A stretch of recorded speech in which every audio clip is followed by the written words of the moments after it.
Na asante sana kuungana nasi siku ya leo. Jina langu ni Harith Salim, nipo na mwenzangu katika lugha ya ishara Susan Thuku. Atakuwa anatusaidia kutuelewesha kupitia ishara yote yaliyogonga vichwa vya habari siku ya leo, na haya ndiyo tuliyowapa kipaumbele siku ya leo.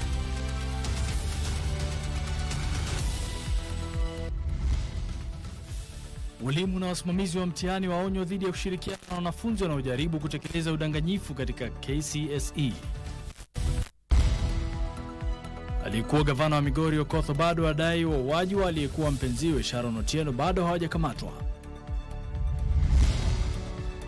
Na polisi Kakamega waanzisha uchunguzi kuhusiana na kifo tatanishi cha mwanafunzi wa gredi ya 5 ambaye mwili wake ulipatikana ukining'inia ndani ya chumba cha kulala.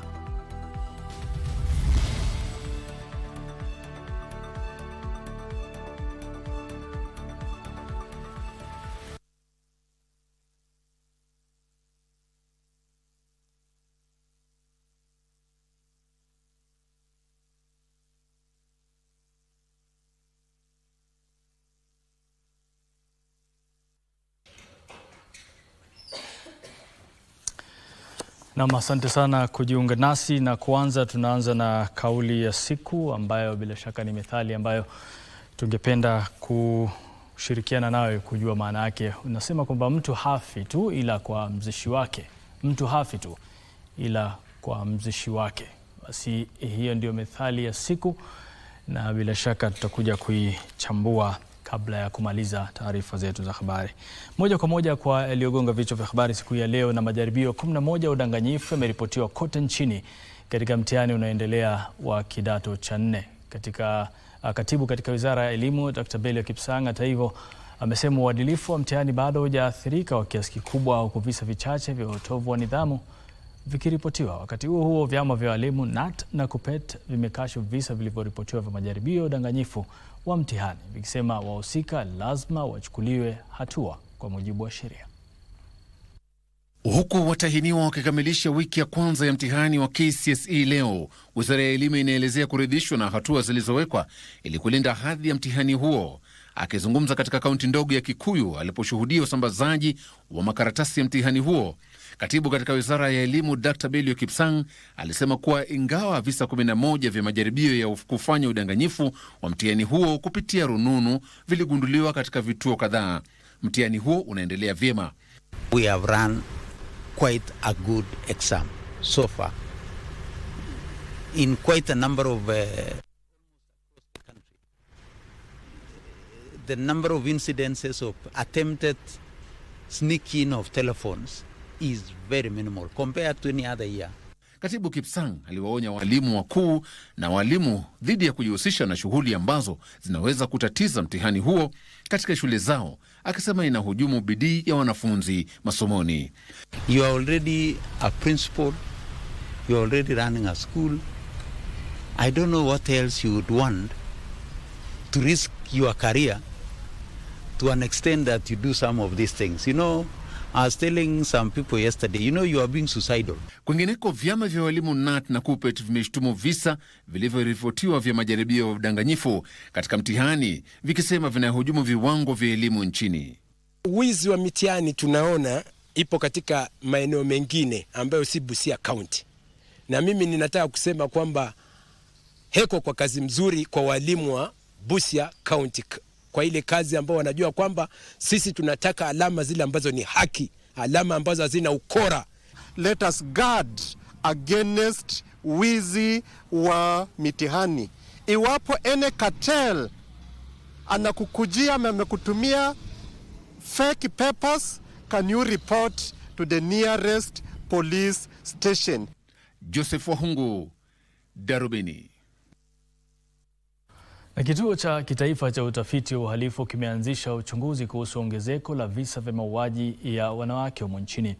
Afisa mkuu mtendaji wa kituo hicho Dr. Mutuma Rutere amesema kuna haja ya kuelewa visababishi na muundo wa uhalifu, hususan mauaji yanayolenga wanawake, ili kushauri wadau wa mfumo wa haki kuhusu mbinu za kushughulikia tatizo hilo.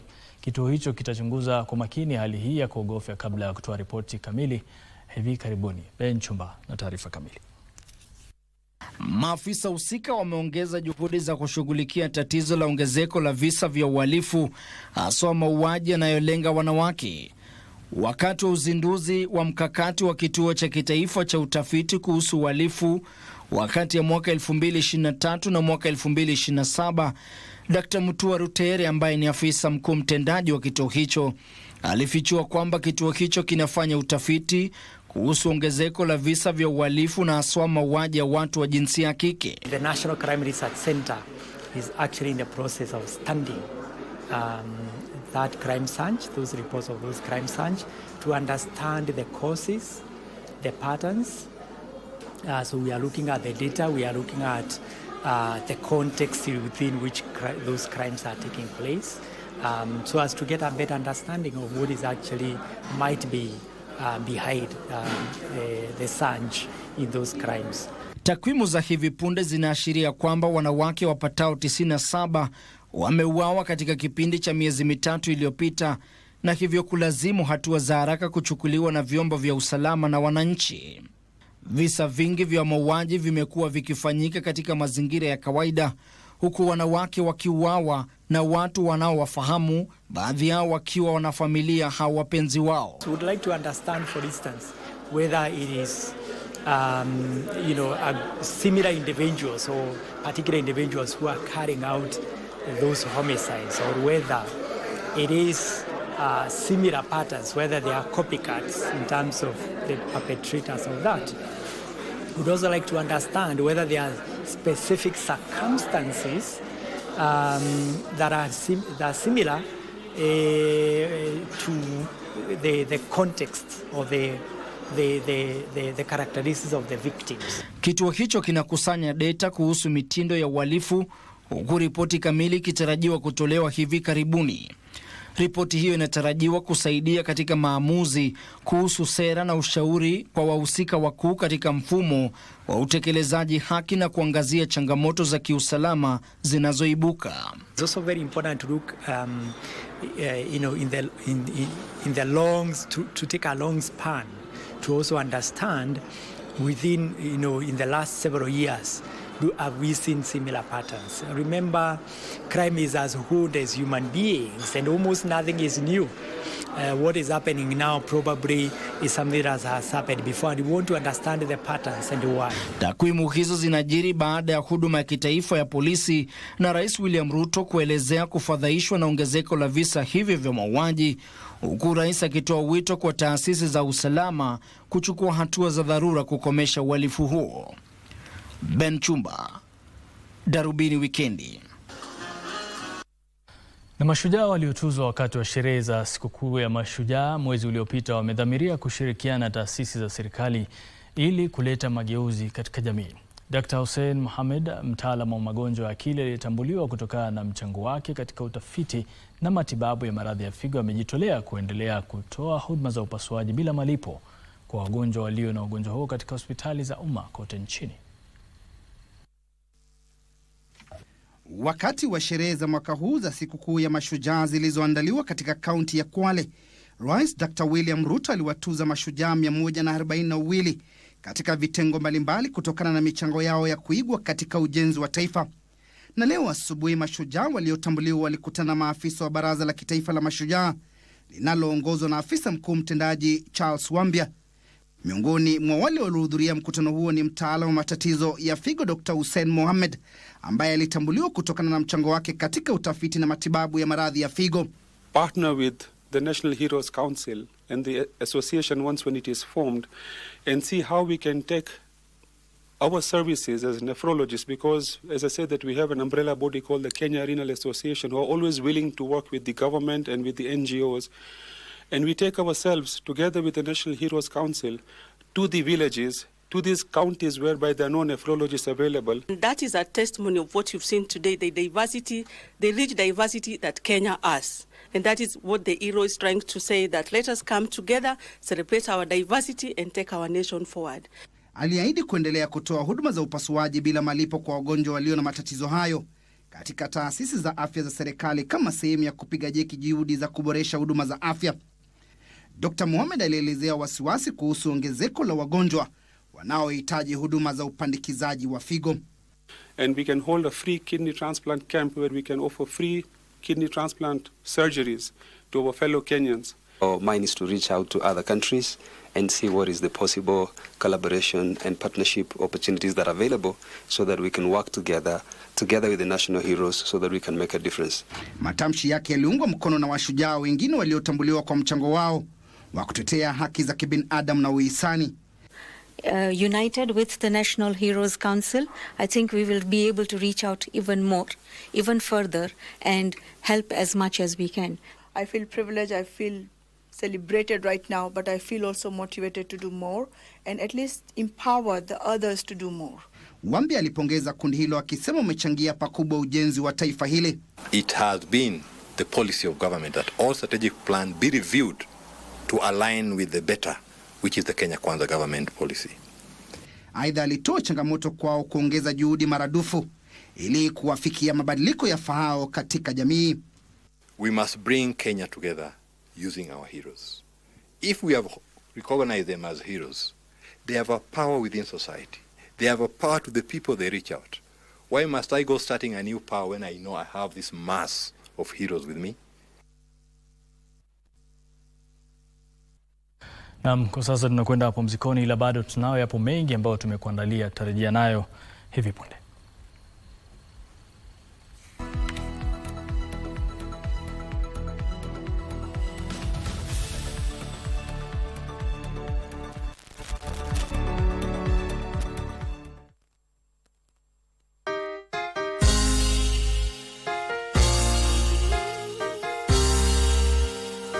In the name of Jesus Christ, Mungu anatarajia ukanyange hatua mbele.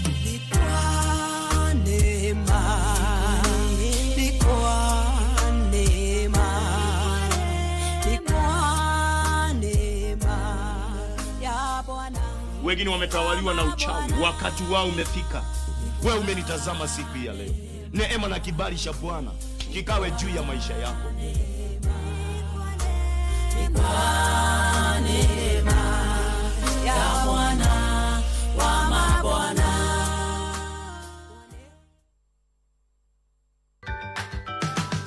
Wanafunzi yale wanaoyapitia hususan katika lugha sanifu ya Kiswahili ambayo ni lugha inayokuwa kwa kasi barani Afrika na ulimwenguni kwa jumla. Usafi jambo muhimu, jamani tujizatiti.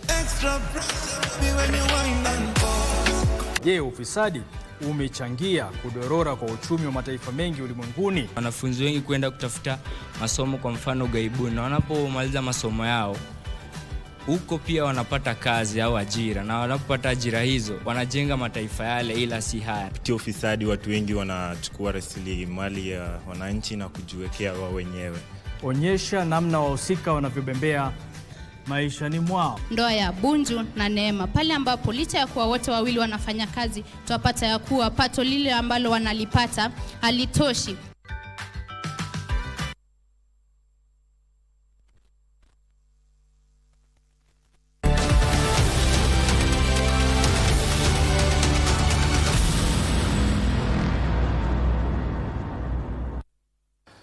Asante sana kwa kuendelea kwa nasi. Aliyekuwa gavana wa Migori Okoth bado anadai wauaji wa mwanafunzi wa chuo kikuu cha Rongo Sharon Otieno mwaka 2018 bado hawajakamatwa. Kupitia mawakili wake, Obado alitaka kufahamu ni kwa nini wanaume wanne akiwemo dereva wa taxi Jackson Gombe anayedaiwa kumsafirisha Sharon hadi eneo la mauaji wangali kushtakiwa.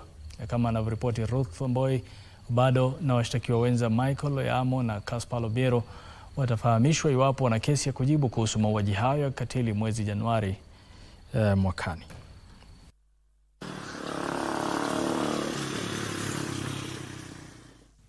Mawakili wa Obado Kioko Kilukumi na Roger Sagana walimfahamisha Jaji Cecilia Githua kwamba Obado alikuwa katika uhusiano wa wazi wa kimapenzi na Sharon na kwamba alikuwa tayari kumsaidia pamoja na mwanae ambaye alikuwa angali tumboni. And in fact, the evidence of PW28,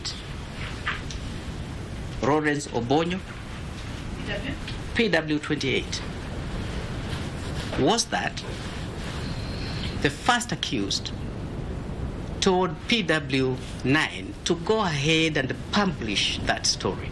It was common knowledge. Kupitia mawasilisho yake, wakili Kilukumi alitia doa ushahidi uliowasilishwa na upande wa mashtaka, akisema kesi dhidi ya Obado inategemea ushahidi ambao kuthibitishwa. It is that lack of separate existence, Your Ladyship, that in law a fetus is not recognized as a person within the meaning of Section 203 of the Criminal Procedure Code. Kwa upande wa msaidizi wa Obado Michael Oyamo na Kaspar Obiero, kupitia mawakili wao waliitaka mahakama kuachilia huru kwa msingi kwamba mashahidi wa upande wa mashtaka walidanganya mahakama. Your Ladyship, as a matter of law, because the evidence is not contested that this was a fetus 28 weeks old, none of the accused person can be placed on their defense on an offense that does not exist in law. Upande wa mashtaka ulikamilisha mawasilisho yake miezi miwili iliyopita, huku afisa upelelezi Nicholas Olesena akisema kukuwa na ushahidi wowote kwamba Obado alifahamu chochote kuhusu mauaji ya Sharon. Upande wa mashtaka pia ulimwelezea Jaji Cecilia Githua kwamba kutokana na ushahidi uliowasilishwa, mahakama inafaa kubaini kuwepo mfululizo wa wazi wa matukio unaowaweka hatiani washtakiwa wa mauaji hayo. Where the second accused person fabricated an alleged kidnapping, which was supported by the third accused.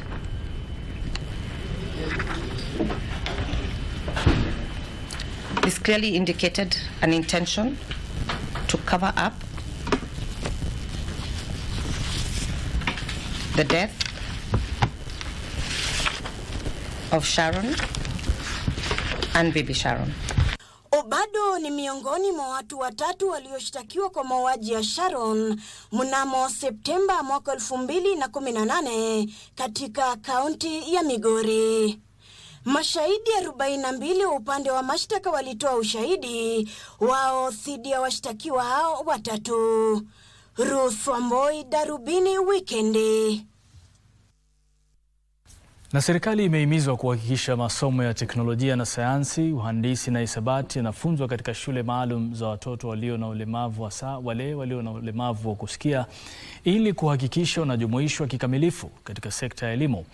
Mwenyekiti wa chama cha watoto walio na ulemavu wa kusikia Francis Ng'ang'a amesema watoto hao wamekuwa wakipuuzwa kielimu humu nchini, jambo linalowanyima fursa ya kushindana ipasavyo na wenzao katika nyanja mbalimbali. Mkutano wa bara la Afrika kuhusu ulemavu wa kusikia ambao umepangwa kuandaliwa jijini Nairobi kuanzia tarehe 27 hadi 29 utahudhuriwa na wajumbe kutoka nchi 18 watakaojadiliana na kutafuta suluhu kwa changamoto zinazowakabili watoto walio na ulemavu huo. One area that we need to develop is scientific area, the STEM subjects. That is why this conference is very important. We're coming to talk about research, and we need evidence-based to make policies. As a society, we are committed to moving it further and find out what problems are there in other countries in Africa, so that we can bring our people together and see what we can do to harmonize even the Kenya Sign Language with all other African countries, so that as a continent we can talk in one language. We're working very hard to ensure that we return and reinstate the disability mainstreaming indicator in the performance contracts of all ministries, departments and agencies. So I'm also calling upon for a specific allocation for those who are deaf, so that it is able to meet the needs of the deaf specifically. I can see you are compliant. This is the color of the ruling party.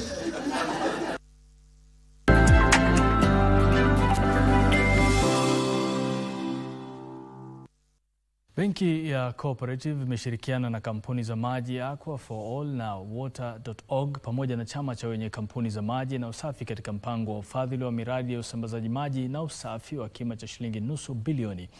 Mkurugenzi wa huduma za fedha katika kampuni na taasisi katika benki ya Cooperative, Lydia Rono, amesema fedha hizo zitatolewa kwa miradi 15 ya muundombinu ambayo itaimarisha utoaji maji safi na usafi kwa ujumla katika maeneo ya miji, vitongoji na mashambani humu nchini. Mengi pamoja na hayo ni katika mseto ufuatao. Mpango huo wa benki ya Cooperative utafaidi zaidi kampuni za maji humu nchini ambazo zitapokea ufadhili kuziwezesha kuimarisha huduma za maji safi na kuboresha hali ya usafi katika jamii. Makubaliano hayo yanajumuisha mafunzo kwa maafisa wa kampuni za maji kuhakikisha wanapata ujuzi na maarifa mwafaka pamoja na usaidizi wa kuandika mapendekezo ya miradi yatakayovutia ufadhili. Mkurugenzi wa huduma za fedha kwa kampuni na taasisi ya benki hiyo, Lydia Rono, amesema matarajio ni kwamba mpango huo hatimaye utainua maisha ya jamii kupitia maji safi na usafi wa hali ya juu. Kwingineko, serikali imeshauriwa kupunguza matumizi yasiyo muhimu ya kifedha ikiwamo uwekezaji wa fedha na kuchelewesha malipo ya mikopo kuna kusababisha kutozwa kwa ada ya ziada. Kufanya hivyo kutawezesha serikali kupunguza deni lake. Mhasibu mkuu Nancy Gathungu amesisitiza haja ya kupunguza ubadhirifu wa fedha za umma na kulainisha ulipaji wa mikopo ya serikali. Can we reduce late payment fees and penalties? I mean, there are those avoidables that don't have to be part of the debt. And then I've seen deferred charges, I've seen service charges, sometimes which I don't understand. Important, therefore, that we look at this matter, and that is why at the National Treasury we have pursued a fiscal consolidation strategy. Mwishowe, kufuatia ongezeko la uuzaji wa petroli iliyochanganywa na bidhaa zisizofaa ambalo limesababisha kuharibika kwa injini za magari mengi, wenye magari wamehimizwa kuwa waangalifu na kununua mafuta kutoka kwa vituo vinavyoidhinishwa ili kudumisha injini za magari yao. Meneja wa biashara wa kampuni ya Vivo Energy, Max Enteu, amesema ipo haja ya kuelimisha umma kuhusu ubora wa mafuta petroli ili kuwasaidia wenye magari kuepuka kuhadaiwa. So when you have the additive, it makes sure that every molecule is actually fully combusted. Number 2, it has a detergent. The detergent keeps every single section where that fuel goes to clean. This is a place where there is no mechanic who goes there to clean. So we needed to put a detergent in the fuel to make sure that those elements are clean.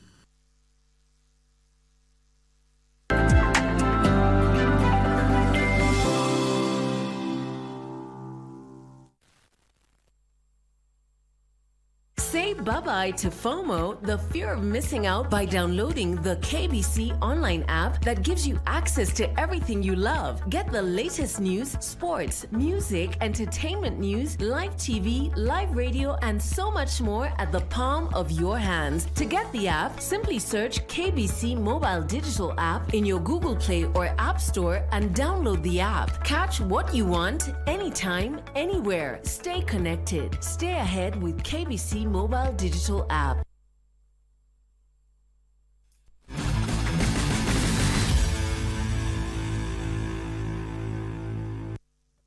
Siku zote tunasema si mchezo kukosa michezo kwenye Darubini Wikendi, hivyo basi tucheze sote michezo. Naitwa Timothy Kipnusu. Nangoananga taarifa kwamba nahodha wa timu ya taifa ya soka kwa wachezaji wasiozidi umri wa miaka 20 Amos Wanjala ametajwa kikosini cha Harambee Stars kitakachoshiriki mechi za kufuzu kwa fainali za kombe la bara Afrika dhidi ya Zimbabwe na Namibia. Michael Olunga atakiongoza kikosi hicho baada ya kufunga bao la pekee la Kenya dhidi ya Cameroon mwezi uliopita, na atasaidiana na washambulizi wenzake John Avide na Jona Ayunga.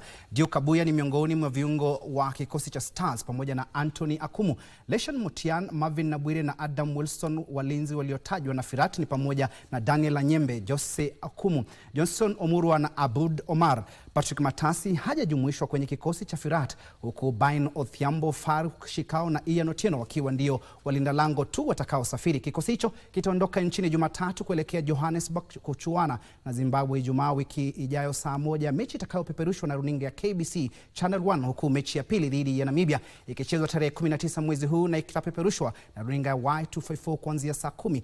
Mechi zote mbili zitachezwa katika uwanja wa New Peter Mokaba, Afrika Kusini. Harambee Stars wapo kwenye nafasi ya 3 kwenye kundi J kwa alama 4 na lazima washinde mechi zilizosalia 2 ili kufuzu kwa kombe la bara Afrika mwaka ujao nchini Morocco.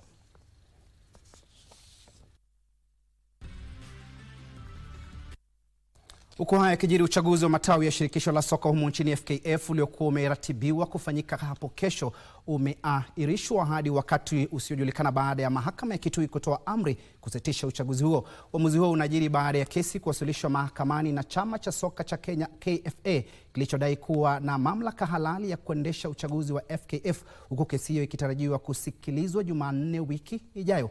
Uchaguzi huo ulilazimishwa kufuatiliwa mbali kwa mechi zote za ligi kuu ya FKF kesho, lakini ratiba ya Jumapili itaendelea kama ilivyoratibiwa. Shabana itakuwa mwenyeji wa Police FC siku ya Jumapili katika uwanja wa Gusii, ambapo wanatumai kurejea kwenye msururu wa ushindi baada ya kufungwa na City Stars mabao 2-1. Police FC bado hawajapoteza mechi yoyote na watatumai kuzoa alama zote 3 hapo kesho. Bandari watawakaribisha Bidco United katika uwanja wa Mbaraki. Murang'a Seal watakuwa wenyeji wa Kakamega Homeboys, huku timu zote zikisaka ushindi baada ya Seals kutoka sare ya mabao 2-2 na Gor Mahia, nao Homeboys wakafunga mabao 2-0 na Sofapaka. AC Leopards watakuwa wenyeji wa Mara Sugar katika uwanja wa Dandora, wakitumai kurejea katika ushindi baada ya kupoteza mechi 2 mfululizo dhidi ya Ulinzi Stars na Murang'a Seal mtawalia.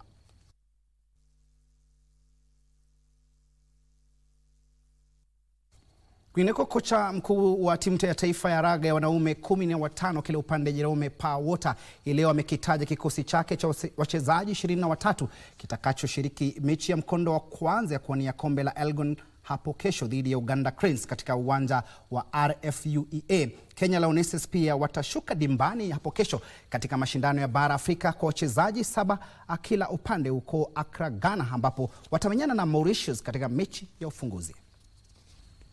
Timu ya Kenya Simbas ni mchanganyiko ya wachezaji chipukizi na wale wenye uzoefu, na inajumuisha wachezaji watatu wanaoshiriki mechi hizo kwa mara ya kwanza, ambao ni pamoja na Adikolo Molo na Tyson Maina wa KCB pamoja na Griffin Chao wa Kabras Sugar.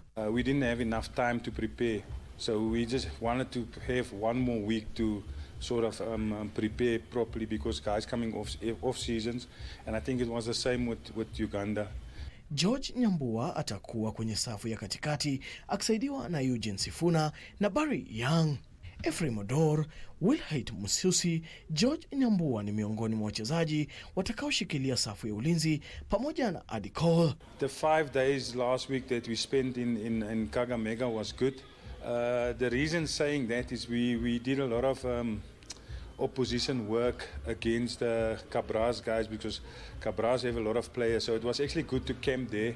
Brian Wahinya na Barry Young ni miongoni mwa viungo, na Walter Okoth na Tyson Maina wakiwa miongoni mwa washambulizi. Simbas watakuwa wakicheza mechi ya kwanza tangu mwezi Julai walipomaliza kwenye nafasi ya 4 kwenye kombe la raga la bara Afrika jijini Kampala, Uganda. Katika makala ya mwaka jana ya Elgon Cup, Kenya ilishinda kwa jumla ya alama baada ya ushindi wa alama 20-13 mjini Kisumu, baada ya kupoteza mechi ya mkondo wa kwanza kwa alama 21-20 mjini Kampala. Wakati huo huo, Kenya Lionesses watashuka dimbani kesho katika mashindano ya bara Afrika kwa wachezaji 7 kila upande huko Accra, Ghana, ambapo watamenyana na Mauritius katika mechi ya ufunguzi. Mashindano hayo ya timu 12 yatatumika kwenye ratiba ya msururu wa raga wa HSBC Sevens Challenger, huku timu 3 bora zikijikatia tiketi ya mashindano hayo. Kenya imeratibiwa kundini ba pamoja na wenyeji Ghana na Madagascar. Afrika Kusini ndio mabingwa watetezi. Na mtazamaji, taarifa zaidi za spoti ni mwendo wa saa 3. Ni hapo ndipo natia alama ya kikomo habari hizi za michezo. Naitwa Timothy Kipnusu na rejesha usukani kwa mwenzangu Harith. Salim aweze kupigilia msumari wa mwisho kwenye Darubini. Naam, asante. Kumalizia ni kwamba leo tumesema kwamba mtu hafi tu ila kwa mzishi wake. Mtu hafi tu ila kwa mzishi wake. Kwa hiyo kikawaida ni kwamba mtu akifariki huwa karibu na watu jamaa zake ambao wanakwenda kumzika. Kwa hiyo maana halisi ni kwamba mhitaji umwendea tu mtu ambaye anaweza kumsaidia, mtu wa karibu yake, mtu anayemjua. Kwa hiyo usishangae mtu akaja kwako umsaidie kwa sababu ni jamaa yako, ukasema mbona unakuja kwangu? Mtu hafi tu ila kwa mzishi wake. Ndio methali ya siku hii ya leo. Mimi nakuaga siku ya leo na vile pamoja na mwenzangu Susan, lakini tunakuacha na makala haya ya kazi ni kazi. Kwa hiyo tunatoa shukran kwa kuwa nasi tangu tuanze na mwisho ni katika haya. Na katika ulimwengu wa leo wapo vijana wamefaulu kugeuza shughuli za kila siku kuwa kitega uchumi. Mmoja wapo ni huyu ambaye anaangaziwa na mwanahabari wetu Frederick Mwoki ambaye ni msanii na sanaa yake ni uchongaji. Alamsiki. Nakumbusha tu kwamba katika ulimwengu wa sasa ukumbatiaji wa vipaji ni mojawapo ya suluhu ambazo zimekumbatiwa na wengi ili kujitafutia riziki na kuhakikisha kwamba wanajipatia tonge tu ya kujikimu katika kimaisha. Na katika makala juma hili nimepata nafasi ya kusemezana na mjasiriamali ambaye amebobea sana katika sanaa ya utengenezaji tunu. Anajulikana kama Dennis. Bwana Dennis, yes. Karibu sana katika makala ya kazi ni kazi. Nashukuru sana. Yeah. Hebu tu sasa utupe tu uondo kamili kuhusiana na hii kazi ya utengenezaji tunu. Labda ulianzia wapi na nani hasa alikufunza kazi kama hii? Sasa hii kazi nilisaliwa. Kapata sosi wangu wanatengeneza, vijana yani brother yangu wote wanatengeneza hizo vitu. Sasa mimi nikaanza kujifundisha polepole. Nikakuwa artist sasa, nikaanza kuwa nafundisha hata watoto wengine. Yeah. Sasa kuna watu wananiletea picha yao na niambia nitengenezee picha yangu, ama nitengenezee picha fulani niende kuweka for office, nitengenezee picha fulani niende kuweka mahali fulani. Mimi nikitengeneza ile kitu napenda sana kutengeneza